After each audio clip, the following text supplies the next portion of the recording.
Welcome. It is Burn City Daily. I'm your host, Rowan Donaghy, aka Rowan Dogs, going live on Cinco de Mayo. Arriba! It is a festival day. Also, jam packed day with the Suns in game three, taking on the Nuggets in Phoenix at the Footprint Arena tonight. I will touch on that. Also, have a huge rant. I got a problem with the Phoenix Suns right now and their superstars and what they're choosing to spend their time and focus on. Also, got the Arizona Diamondbacks hosting the Washington Nationals. It is going to be a popping night in downtown Phoenix. If you don't believe me, go check it out yourself. Merrill Kelly taking the mound against Josiah Gray for the Nationals, taking the mound. D-backs looking to do something special this month of May. I think they got it in them. They are starting to get hot at the right time. Um, but hey, this is Burn City Daily presented by Burn City Sports. Thank y'all for tuning in. I'm going to jump this thing off with the Suns Nuggets game three tonight. You got the point spread at, I just had it up.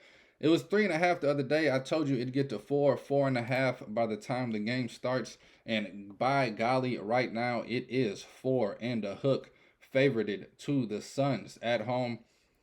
Over under slated at 224. I do have a few bets on this game. I will give those out a tad bit later. First thing I want to talk about, however, game three, home team supposed to get the victory. 4.5 feels a little big for me. And then the news yesterday that came out, it had me thinking. These Nuggets are about to sweep the Suns. Why do you think that, Rowan Donaghy? Great question. Who the heck is worried about Call of Duty right now? Call of Duty? Second round of the playoffs. Down 0-2. Y'all worried about Call of Duty? Come on, man. I wish somebody would ask Kobe Bryant in the second round of the playoffs, trailing 0-2, about some Call of Duty. The reporter might have got slapped back in the day, man. Devin Booker and Kevin Durant, y'all got to do better, man. I understand it. It's a new age, a new world, social media, technology. It's more acceptable these days to just play video games all day. You got your free time. I get it. I get it. But come on, man. During the press conferences, answering questions about Call of Duty. Y'all getting swept just for that. The basketball guy just watching down, dropping a tear. Y'all getting swept, man. It's no way around it. Nah, that's half a joke, half serious. With all due respect, come on, man. There's a time and place for everything. Down 0-2 in the second round of the playoffs is not the time to be talking about some Call of damn Duty. Y'all grown ass men talking about Call of Duty. It blows my mind. Boggles. The best that I have on this game is the props. I'm gonna keep propping the way that I'm propping. I've been rocking with these bets all season long. I guess I can give them out right now. Y'all have heard them a few times here before. It's been pretty profitable as long as y'all are not parlaying. I should have explained that. I guess single bets, man. If you really betting professionally, you need to learn how to bet. Gamble responsibly. Take all wagers at your own risk. If you want to win some money, please stop parlaying and chasing big payouts. If you want more advice or anything, Captain Buy a Hook Daily on YouTube with the Red Beard. Myself, I talk gambling for about an hour every morning on there. Jamal Murray over 22 in the hook on the points. Booker over 29 in the hook on the points. Kevin Durant over 28 in the hook on the points. And then Nikola Jokic points, rebounds, assists over 44 and a hook. Those are the bets I'm rocking with tonight in the Suns Nuggets. I'm gonna be honest. I'm if I had to take a side, if you gave me $100 and put a gun to my head, I would probably take the Suns minus the 4 and a hook. But I do not believe in it at all, especially not after all the reports coming out about this Call of Duty. I mean, maybe I'm old. Maybe I'm old school. Maybe these young kids could play Call of Duty 3 hours a night and still perform. I just, I don't know, man. I'm cut from a different cloth. So it sounds crazy to me that y'all would even talk about Call of Duty at a time like this. That's the only thing keeping me away from betting the side here. I might put a little something on this over 224. I know game two went under by a long shot, but I kind of feel like I'll be hot ham if these two teams come out and shoot that poorly again. These are two high powered offenses. They like to get out and run. They like to play offense. They like to score points. I see this 224 getting cleared easily. I think this is a game. I said it last game and I was wrong, and I would take the responsibility for that. However, it's not going to be another game 97-87. I think both of these teams get to the 112, 115 mark. Uh, Call of Duty, bro. I can't shake it. Like I can't I can't get it out of my mind. Man. But anyway, looking for a huge game from Devin Booker and Kevin Durant tonight. I think both of those guys need to touch 30, 35 for them to have a chance. Uh, the implied win probability tonight, Suns 62%, Nuggets 38%. I'm just trying to think, man, like how impossible is it that the Nuggets take this game three? And if the Nuggets take game three, I don't know. I don't see the Suns getting back in the series. You got no Chris Paul, uh, no real true point guard out there. Cameron Payne, as great as he is as a backup, I don't think you want to go to war with him starting at the point guard position. I think that's going to put them at a great disadvantage. However, on the other end of the floor, I think Cam Payne gives them a little better defensively just because he's a little quicker, can get some steals, and he can get out on the long rebounds and the turnovers and push the ball for the Suns. So I don't know. I've been going back and forth on this game all week since game two. So I guess the last 3 days, not all week. But 4.5, man. It's. I feel like the number is right on the money, perfectly put. If it was 3.5, I would definitely be on the Suns. I should have took it earlier this week when I warned y'all about the number moving. But at 4.5, I'm kind of. I'm staying away for sure. I will be on this over 224. I just made my mind up that I will touch the over 224, and then I gave you the 4 props that I gave out. I'm excited to watch this game though, man. This is going to be a pivotal game in not only this series, but in the Suns franchise. This is going to be a pivotal game in Devin Booker's legacy. It's going to be a pivotal game in Durant's legacy. Monty Williams as a coach. This game is going to have a lot of implications on the last 5 years and the next 5 years. Believe it or not, it's always turning points like this. I mean, you go down 3-0, you made this trade for Kevin Durant. You got no hope at the future as far as draft picks and young players. I think if you lose tonight, you lose the trade. As front going and crazy as that sounds, you lose this series, you lose the trade. Because you could have lost this series with Mikal and Cam and still had your future intact and still have future picks and still been able to grow on the core that you had. But that option is no longer. You got a 30-some-year-old Kevin Durant who's talking about Call of Duty, and an old agent Chris Paul, and a prime Devin Booker just getting wasted as usual. However, I am jumping the gun. Still a chance that y'all win a championship this year. Still, like I said a few days ago, Nuggets won their first two. Now it's your job, Phoenix, to win these next two, turn it into a 3-game series. Just the Call of Duty stuff, man. I just don't believe in y'all no more. Personally.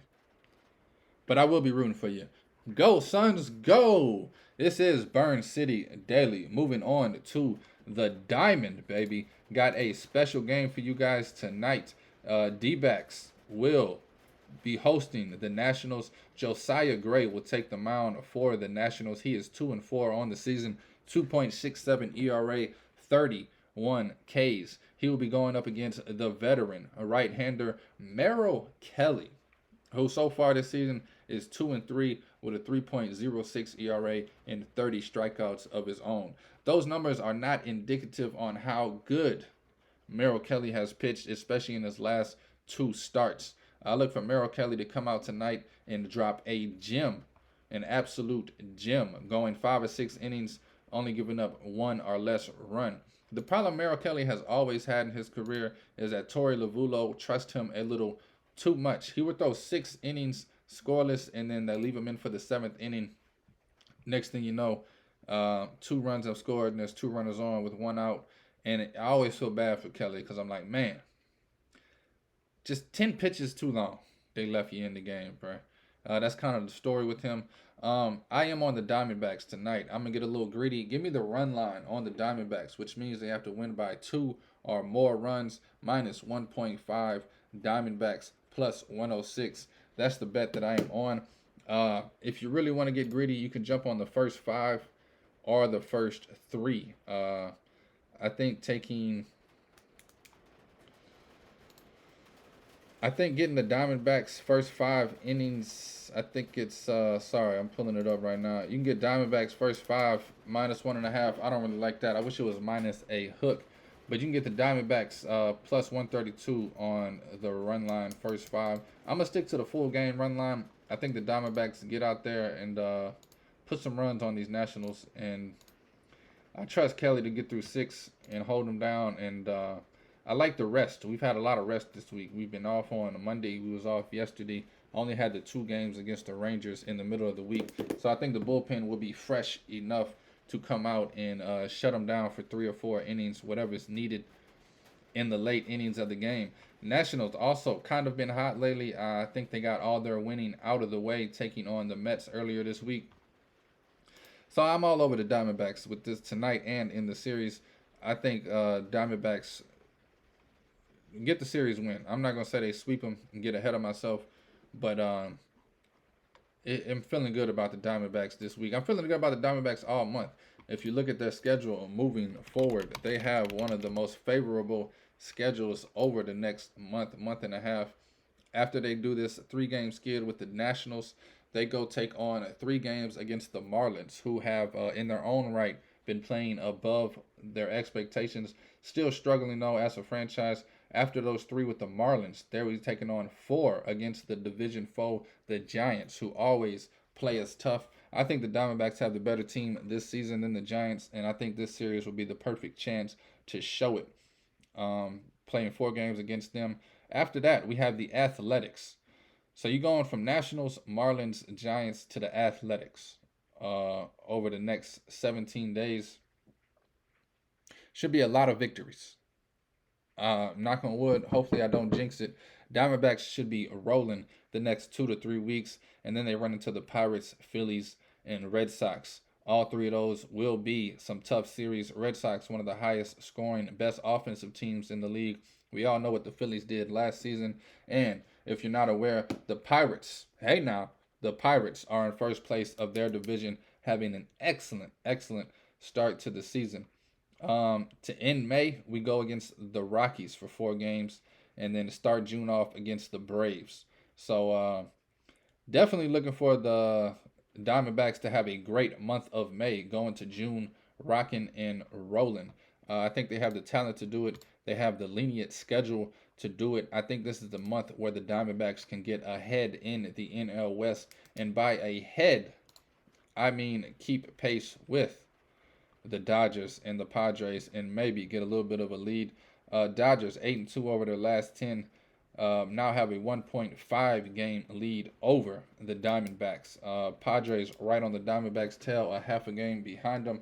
So this next month, there's still a long season to go, but this next month will be indicative of what will happen. The Diamondbacks do not want to go into July and August down too much in this division. They want to be within 5 to 7 games going into August, I believe, to have the confidence to keep it rolling. Regardless of what happens, I still got my money that the Diamondbacks make a wild card run and make the playoffs for the first time in a few seasons. And I would love to see this Diamondbacks team, young guns, ready and rowdy in a wild card series. I don't think anybody wants to run into them if they get hot at the right time. But yeah, tonight, can't wait, man. We got two beautiful games. Luckily, I got two TVs. Both these games will be going on around the same time. I will have the Diamondbacks up top and the Suns down low. I will be on the Diamondbacks run line plus 106 minus 1.5. I am on Suns over 224 versus the Nuggets. And again, the props that I have is Jamal Murray, Devin Booker, and Kevin Durant over point totals. I know it's getting kind of square at this point, but if it keeps hitting, I'm going to keep eating. And then the Joker over points, rebounds, assists combined. They call that a combo, people. Thank y'all for listening. Thank y'all for watching. Thank you for the love and the support. This is Burn City Daily, presented by Burn City Sports. I am the host, Rowan Donaghy, aka Rowan Dives. Please take all wagers at your own risk, and please, please gamble responsibly. And hey, stay off the Call of Duty. Sound like Stephen A. trying to tell the players to stay off the weed, man. Call of Duty.